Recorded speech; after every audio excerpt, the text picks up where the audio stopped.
Oh goodness. I don't have COVID now. Oh my god. Beautiful. Beautiful.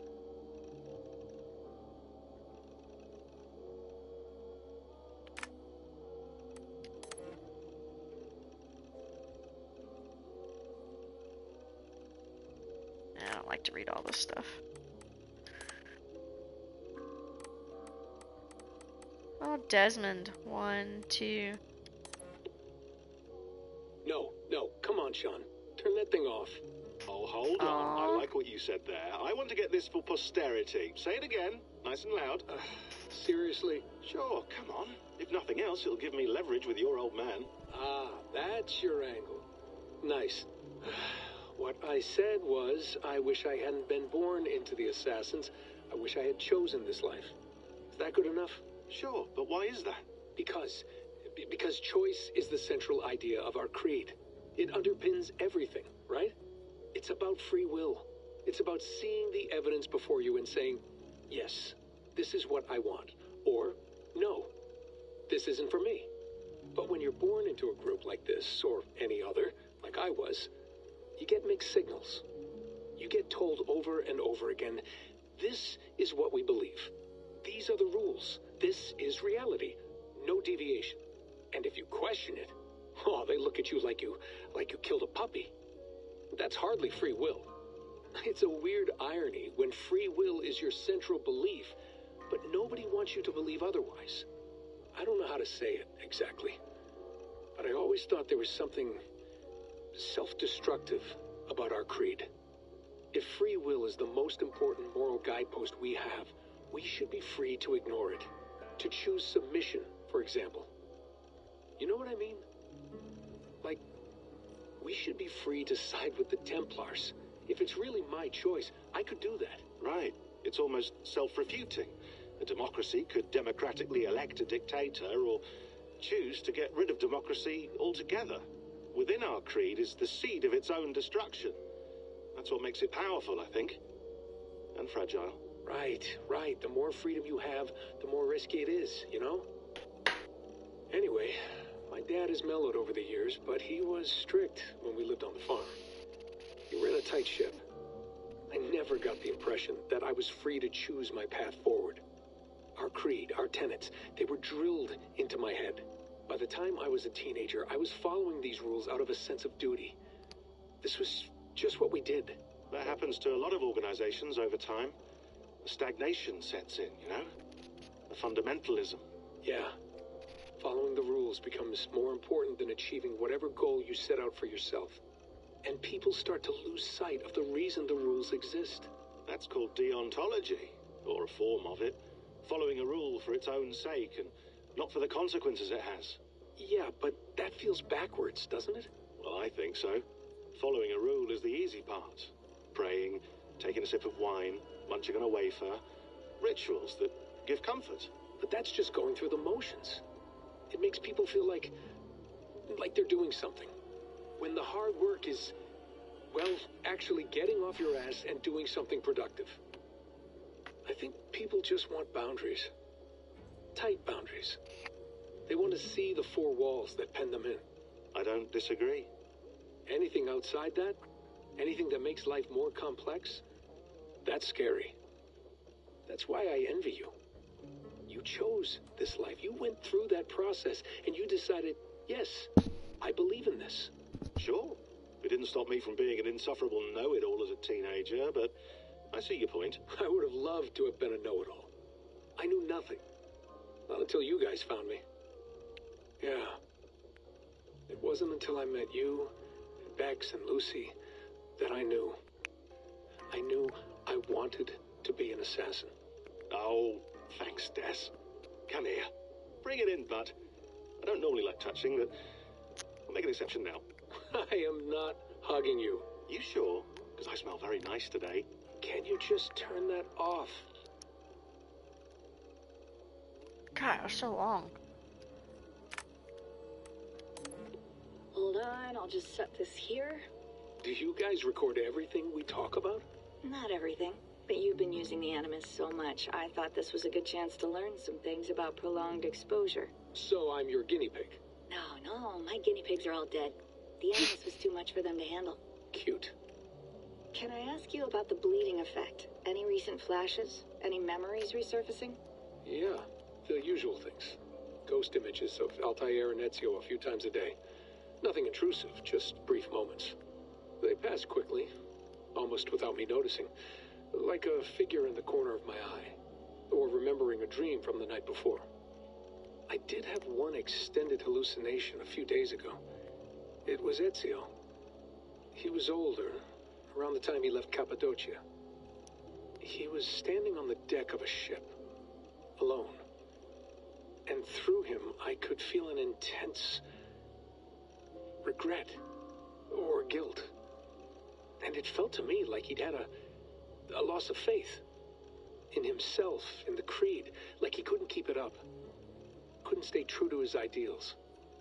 And as I watched him, I thought, is this the moment he decided he was done being an assassin?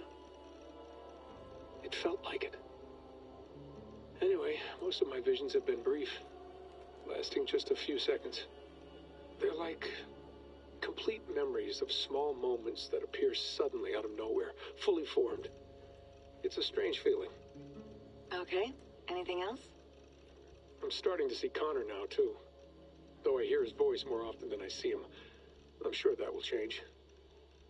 Oh, yeah, and yesterday, just before bed, I had a memory of being on a beach in the Caribbean with a bunch of sailors. Yep. Or maybe they were pirates. Black I flag. don't know. No idea. Huh, we'll look into that. And how do you feel in general? In general? Well, I feel older, for one. Much older. And it's strangely comforting. I'm collecting the memories and skills and thoughts of so many people. I feel like I've lived a few hundred years or more. Is it possible that if I do this for too long, it'll push my own memories aside? That I'll be everyone but myself after a while? It's possible. That's called identity substitution.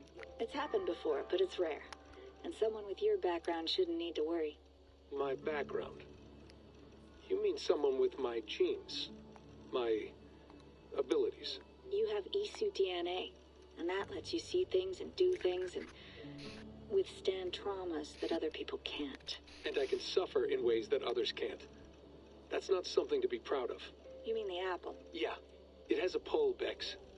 It tugs at my brain. It talks to me. Teases me. Drives me mad. Yeah. What I did to Lucy. God damn it.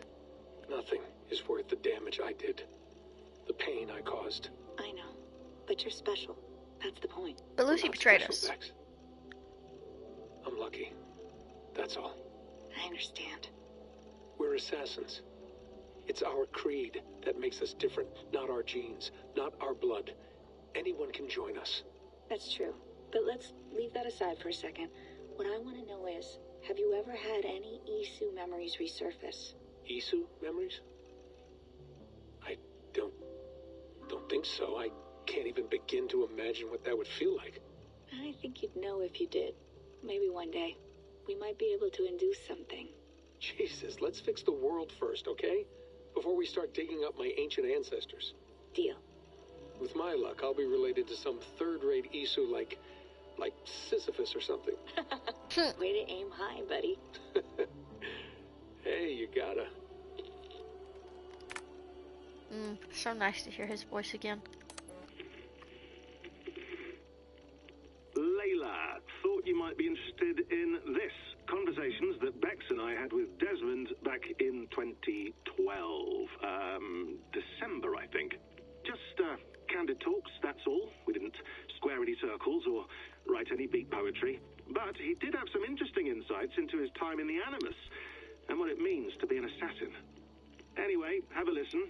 You might find you and he had similar experiences. So, well, let me know what you think. Unless it's to tell me I sound like a total prat in these recordings. If that's the case, just say nothing. I mean, I did have a slight cold at the time I recorded these. That's probably why I sound odd. Anyway, okay, I'm done anyway, so turn off.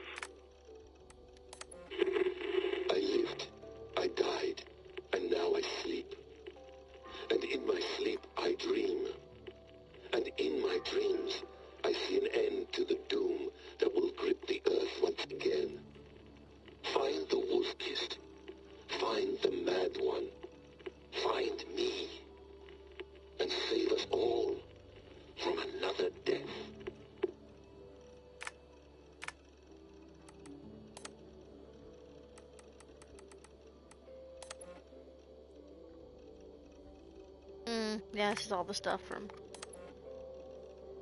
Yeah. I'm not bothering with all that. The staff, that's right.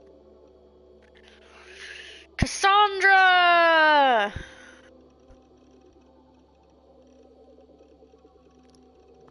I love how they even made it Cassandra instead of Alexios. Perfect. Love it.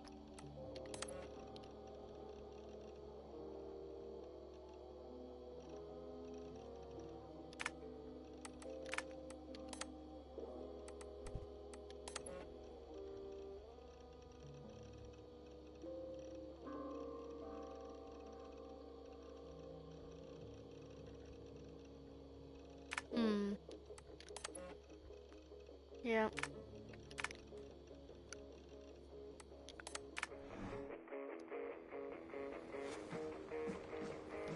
I went through hell to bring you here. It had better be worth it. I don't know about that. Pieces of Eden's never really seemed to be worth it. Feeling okay? Better. But I'm worried that it could happen again. The two data streams. I can't promise it won't. I barely understand it myself. It felt like two minds, fighting over one brain. It hurt like a shotgun to the head.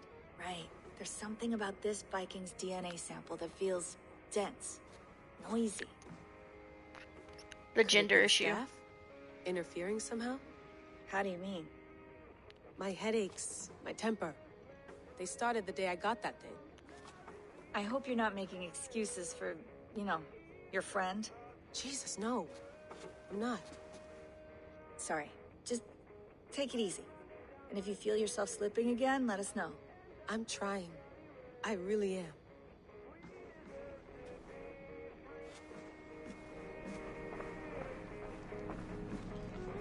Be nice to sleep in a real bed when this is over. Alright, let's get back in this thing.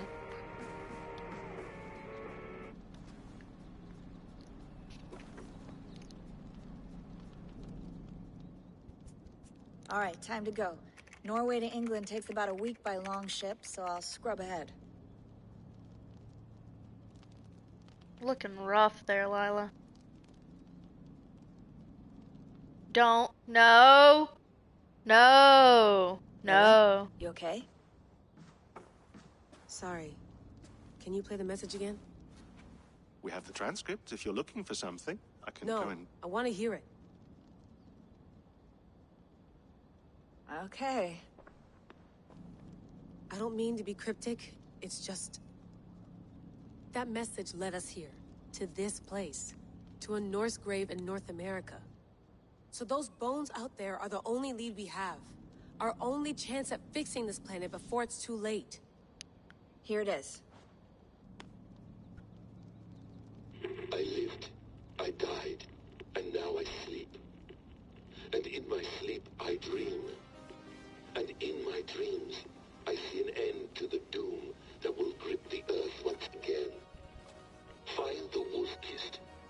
Find the mad one. Find me. And save us all from another death. Unsettling, that is. That pulse in the message. Are you sure it's just coordinates? Nothing else? Nothing I can find. Okay, I'm ready. Here we go.